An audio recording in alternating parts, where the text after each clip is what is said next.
What would the world look like if people felt like they mattered?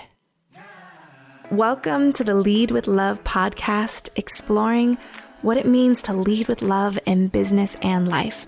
I'm your host, Jada Selner, and in this show, I'll share meaningful conversations to help you, the creative, the entrepreneur, the world changer, reach more people, go after your dreams, and serve your community with love.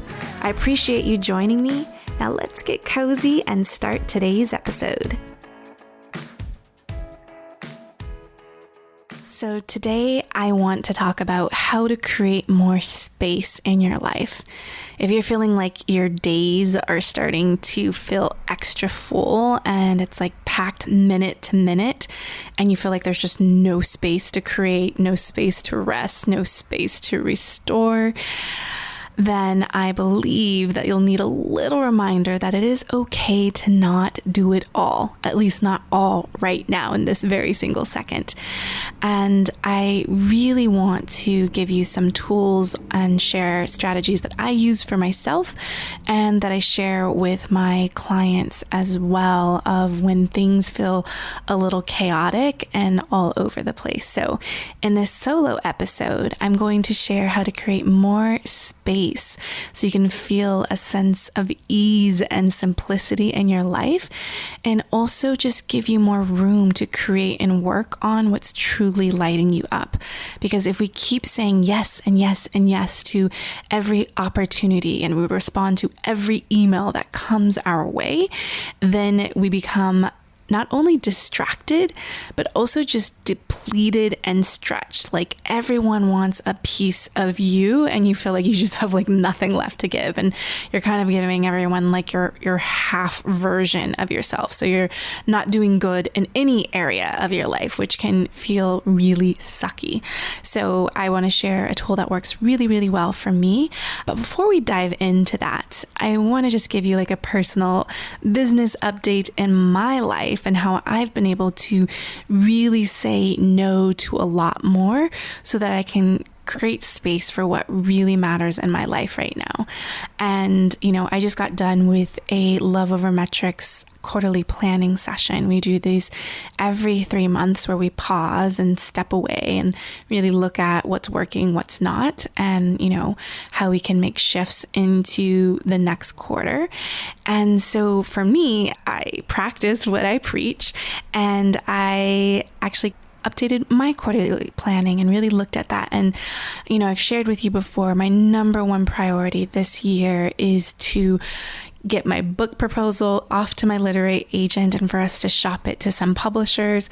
And again, I'm super unattached if it ends up being traditionally published versus self-published. But for me, having that extra accountability on the outside of someone waiting for something from me makes my priorities actually happen a lot faster. I can give you an example of that. Even just today, I was having a team meeting CoWorking call. Sometimes we're having team meetings where we're going through all of our different to-dos and tasks and decisions that I need to make.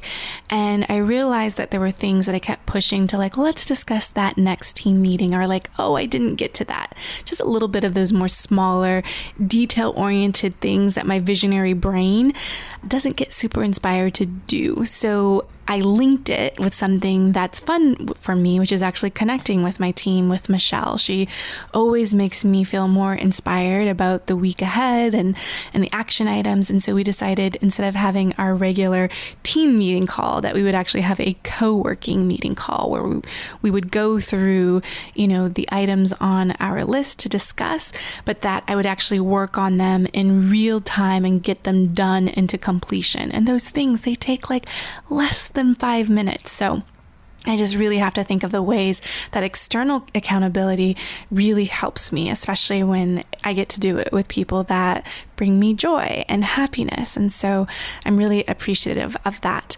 Another thing that I'm super excited about is I'm actually going to be creating a journal, a strategic planner for visionaries, those who are big thinkers and are in seasons of expansion and sometimes simplicity in your life, but just getting really clear on what your plans are. And I've only shared my process of how to get clarity on your next steps when it comes comes to strategy, business, personal life. I've only shared that with my one-on-one clients at my personal retreats and inside my group program, Love Over Metrics Incubator, which is just a magical mastermind for women who want to take action on ideas worth implementing. So that, I feel like I've created so much space and said no to so many more things in my life so that I could actually say yes to the things that bring me so much joy. I just got back from speaking at an event in Las Vegas for Nicole Walters and her high-level group, and got to share the stage with my close friends, Nikki Elledge Brown and Jennifer Kim. And we actually have our next girls getaway planned to be in Sedona soon, which I'm really, really looking forward to. I feel like we have all these S's on our list because the last place we were in together was Sausalito. My husband, daughter, and I were heading to Yosemite this week. And then I have a mastermind that I'm heading to for Pat Flynn in San Diego. And so I feel so thankful for the things that are on my calendar. But what I love more than anything is how I'm really intentional about what I write down on my quarterly plan, on my calendar, in my weekly to-dos. And so I want to share my process of how I really create that space to focus on what really matters and just feeling like a sense of peace in the pace that I move in, because I think that's one of my superpowers, is that I have a really, really big vision and I'm unattached to the timeline of when it's going to happen, how it's going to happen. I'm just really committed to experimentation and then creating systems and the way that I approach my work and my life in a way that just feels good. And I feel super confident about that. Like, I feel good in my life. Like, I feel like I'm addressing all the pieces and things are not always rainbows and unicorns and all of that stuff. There's always emotional things and triggers that come up and uncomfortable conversations that I have to have, or just dealing with business in general, right? Like, we have so much when we are entrepreneurs and we are running our own company. We don't only have like our own personal income to think of, right, to take care of and support our families, but we also have a team that we start to take care of their livelihood. And then there's taxes and all these big numbers that you have to deal with, as well as, when you think about your income as an entrepreneur, it's like you have to take at least 30% off the top. That's not yours. That belongs to Uncle Sam. And, we pay for our own health insurance. So there's so much that we're constantly always thinking of and responsible for, even though pursuing this unconventional path gives us so much space to really be in control of what projects we work on and when, and also gives us that space to be creative, which is what I'm willing to do all the entrepreneurial trade-offs in exchange for creativity, to express my voice and my gifts and to make a positive impact in other people's lives and feel like I'm leaving the world a better place than what I came into.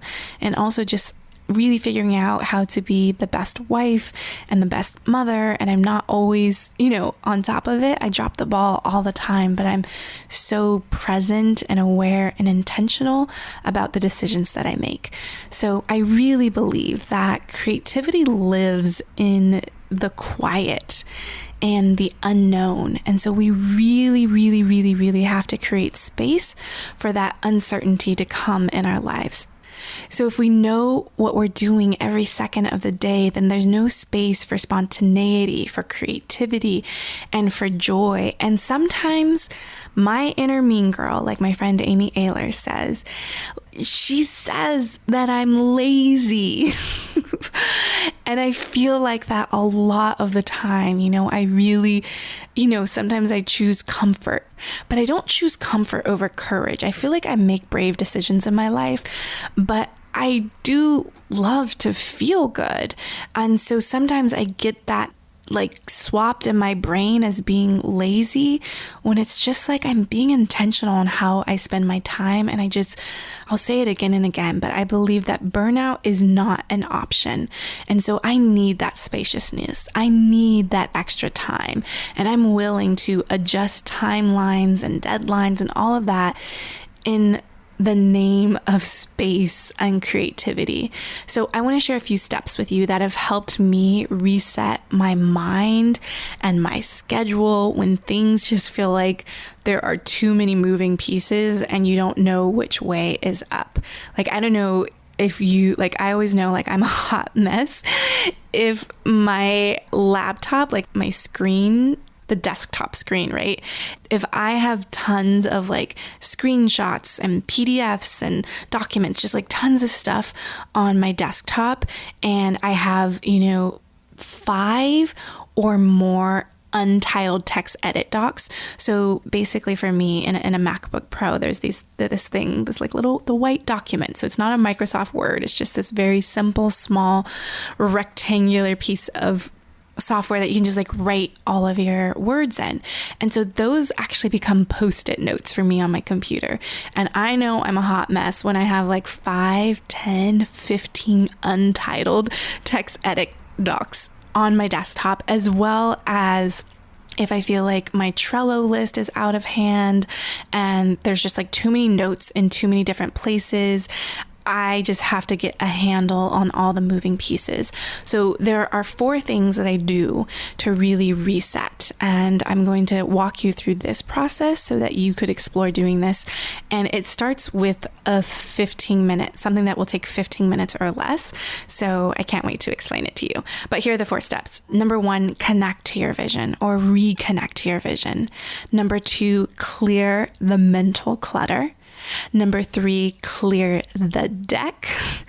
And number 4, calendar your priorities. So all C's: connect, clear, and calendar. And so let's talk about the first step, connecting to your vision.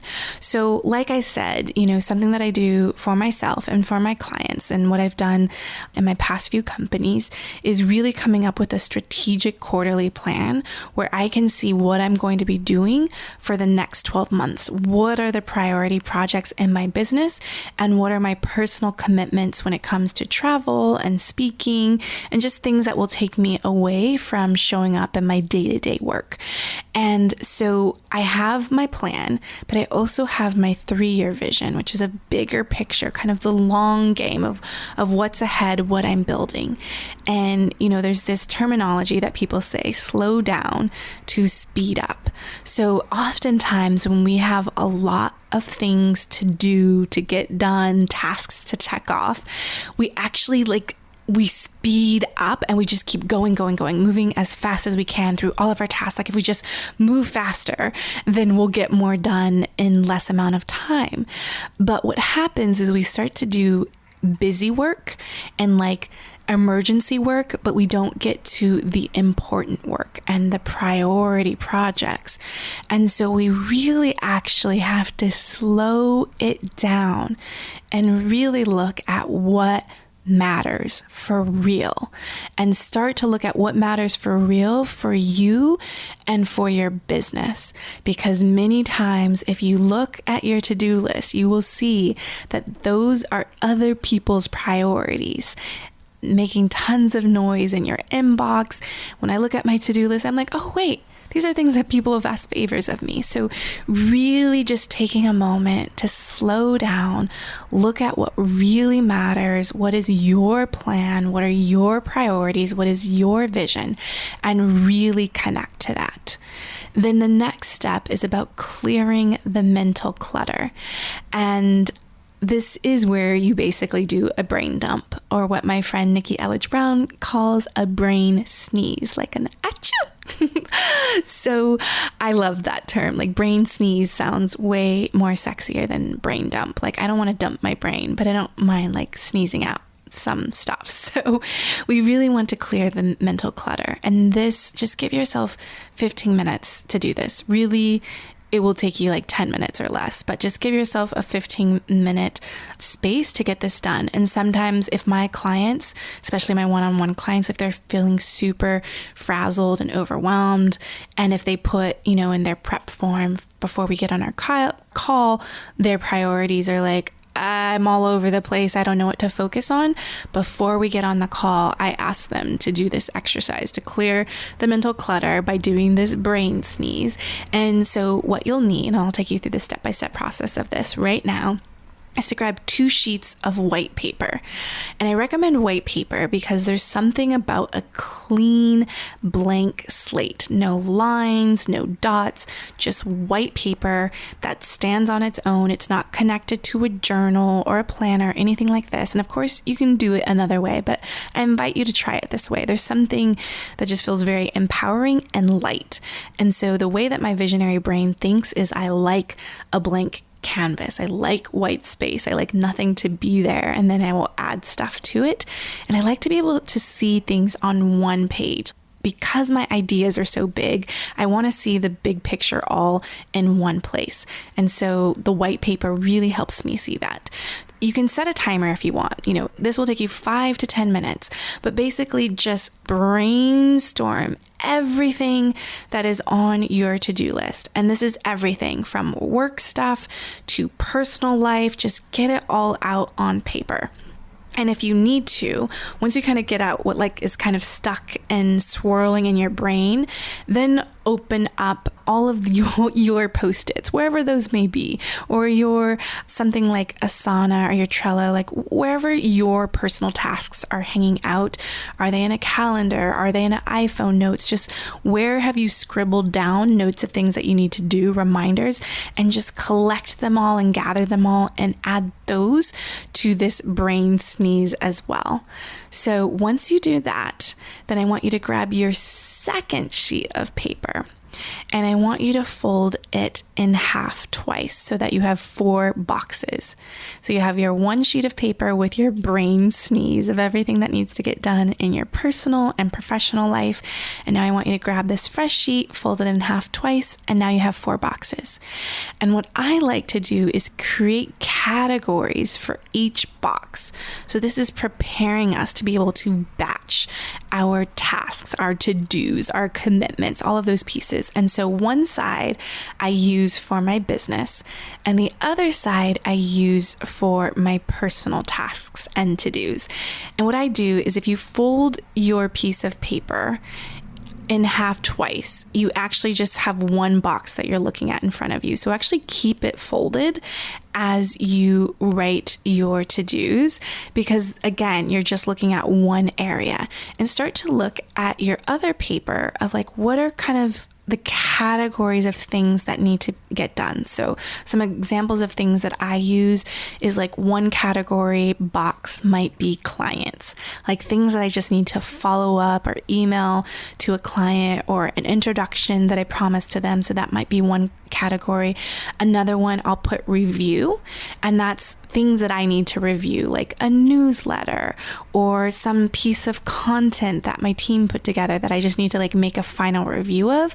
But I'm in this review state of mind of looking at Google Docs or in this editing mode, right? Of giving feedback. Another one that I do is create. And I'll usually use a slash or write, where I have to actually create something from scratch that doesn't exist. So I'm not in editing mode, I'm actually creating something. And then record, and that can be audio or video. So for me, it might be recording a video to a client or recording my podcast, right? This would go under the record section. And then I'll have a category that is email. Again, you don't need all these categories at once, but here are some ideas of things that I kind of rotate. Pay. Who do I need to pay? Where I have to pull out my credit card or log into PayPal or check out my bank account. So really putting myself in that. Another batch is scheduling appointments, calls, where I have to hop on a phone with people. So I know that has to happen somewhere in regular office hours. And then errands. And those are things that I would probably put on my personal side, appointments, calls, schedule, pay, errands will usually go on my personal side. And then more business, it's going to be clients, review, create, record, email. I might even have a specific priority project that I'm working on. Saying if I was launching my podcast, that might have its own box, and I have all my little to-dos that are swimming around in that one place. And so basically you want to add all the tasks from your brain sneeze into these boxes of category. So you start to batch. And then once you have all of those items in each box, now you have all these, you could have up to 8 boxes of tasks on the professional side and the personal side. And then what I like to do is take another 5 minutes to just estimate how long I think each task will take me. So you'll actually literally just think about it, right? Slow down to speed up before we actually get into action is, okay, how long did I think this will take me? 15 minutes, 30 minutes, 1 hour, 90 minutes. So I just literally write in parentheses the amount of time that I will think each task will take me. And then I add up the total time for each category. So then I start to see, oh, this will only take me 30 minutes to respond to all these emails. Or this project, reviewing content will take me 2 hours. Then you start to realize, one, all of the things that are swimming around in your head, how much time they actually take. And where I get this sense of peace from is I add up the total time, and I'm like, I cannot do all of this in a day. I know I have 4 hours of working time or 2 hours of working time to do, and so I can get this amount of work done. So there's just a sense of peace and clarity around how much something is going to take you. And I love what from the book Essentialism, he says to 1.5x how long you think something will take you. And I've talked about this before, but if you think that it'll take you an hour, put 1.5 hours. So just really thinking about that. And then really looking, okay, what are the items that need to be done in the next 48 hours or the next 7 days, and then schedule those into your calendar. And now you've already created an estimation of how long those items will take you, so you can actually schedule it and block it into your calendar. And my only true priorities, I always say, are what is actually on my calendar. If it's on a piece of paper floating around somewhere, it's not a true priority. It's not a priority until it is scheduled in my calendar. And confession, even when I have items in my calendar scheduled, I sometimes keep moving them forward if it's not a real deadline. And Michelle on my team, she sees me doing this all the time. I'm like, oh, let me record solo episode. I have it on Friday, I'll do it on Monday, and I'll keep moving it until I must absolutely have it. But it has a space, like it has a container, it has a commitment, devoted time to get it done. So we talked about connecting to your vision, clearing the mental clutter. Then the next thing to do is to clear the deck. And so this is your opportunity to delete, decline, delegate, or delay. So you really want to clear the task clutter, because there's some items on there that you might be able to just basically take off your list. So what has helped me, and I did this with my life coach, Rebecca McLaughlin, who I'm super excited to interview in a couple of weeks, and excited just to share her wisdom with you. But reading your to-do list out loud. So actually read that list out loud. And if you can read it to someone else, even better, because what will happen is you'll realize that a lot of what you say on your list is actually a faux to-do list. So anything that is faux, delete. Then you also want to look into saying no. We have to learn how to say no, and say it in a nice and loving way of, thank you so much for thinking of me. It's such an honor. At this time, based on my priorities for X, Y, and Z, I have to politely decline, but please reach out to me in the future. So being able to decline. Again, like I've said no to some pretty epic speaking events this year, Fiji, Seattle, Bali, but I just know that this is the year for me to really focus on writing my book. And so I have to say no to some really, really cool opportunities. And Essentialism, again, I'll link in the show notes for this book because it's so good. And it's one of the few books that I read several times. Like I've read more than once. And what he says inside the book, instead of asking, what do I want to give up? Ask, what do I want to go big on? And I think when we create that reframe, you can start to see that we move from FOMO, fear of missing out, to JOMO, joy of missing out. It's like, ooh, the thing that I want to go big on, writing my book, like that is a worthy thing to say no to other really cool opportunities. It's hard. It's a practice. It's a muscle. But if you can learn how to decline, it's another thing that you can get off your list. And then delegate. So assign to someone else or outsource. Can your time be better used somewhere else? So even if someone could only do something 60% as good as you, but it saves you time to work on the things that really light you up, that really matter and bring you joy, then it is a worthy delegation. Then the last one is delay. So some things we think we're like, this has to happen right now. And that's why I love doing the quarterly planning with my clients, because we can delay and put things in the future. Like I'll do that in quarter 3 or quarter 4 or in 2020. So just really giving your space to like delay it. And I actually have in my Trello checklist. So I have kind of like a monthly checklist that I go through in my team meetings. And at the bottom, there's a checklist that just says later. And so I'll just copy and paste that to a future month, a future quarter, and I don't have to look at it right now. So that's something that you could do. So we talked about connecting to your vision, clearing the mental clutter, clearing the deck, and then the last one is calendar your priorities. Like I said, you want to schedule what matters, schedule what you actually plan to do in the next week. And those are your true priorities, are the things that are actually in your calendar.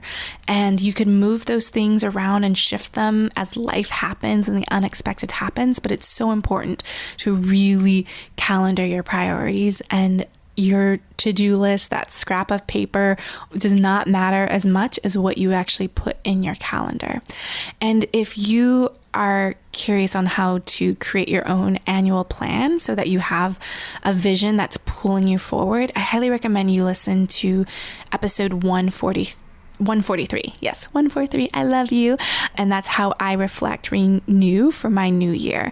And if you go to jadaselner.com/143, that'll take you right to the episode, and that can help you a lot. And if you're like, like, how do I do this? Like, I really invite you, especially if you're a female founder who's created a business that you're proud of, and this is a year of expansion for you, and you want clarity on that next strategic step in your business, I would invite you to apply for my Lead with Love one-on-one mentorship program or my Love Over Metrics incubator program, where I actually walk my clients through a step-by-step process that is soulful, that is strategic, and also playful and joyful, and really getting clarity on your priorities, on your plan, on your vision.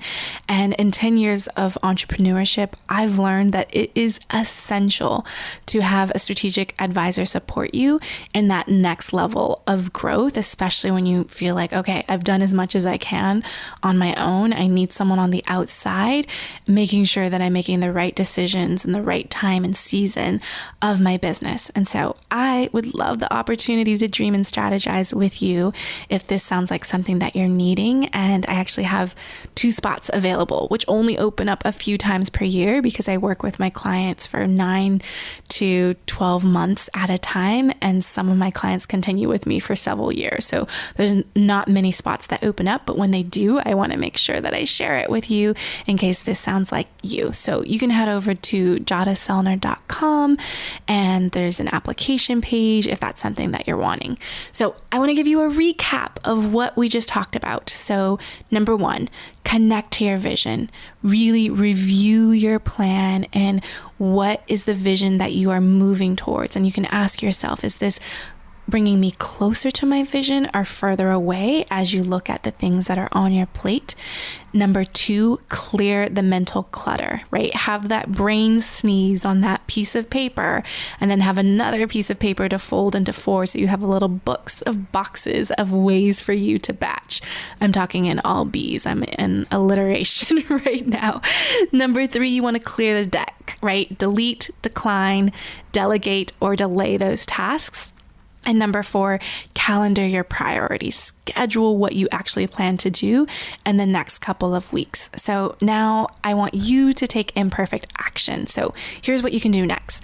I want you to find a time in the next 24 hours to schedule in your calendar a 15-minute brain sneeze. And once you do this, will you let me know how it goes over on Instagram at Jada Selner, or if you play on Facebook, I'm over there too. I love really connecting to my community inside the comments and even in DMs, and just being able to connect and see how that goes for you, because just this 15-minute brain sneeze will change your life. It will change just creating so much space in your brain. That mental clutter can just feel just like, I know where it all is. It's on one page. I can fold it and put it in my pocket.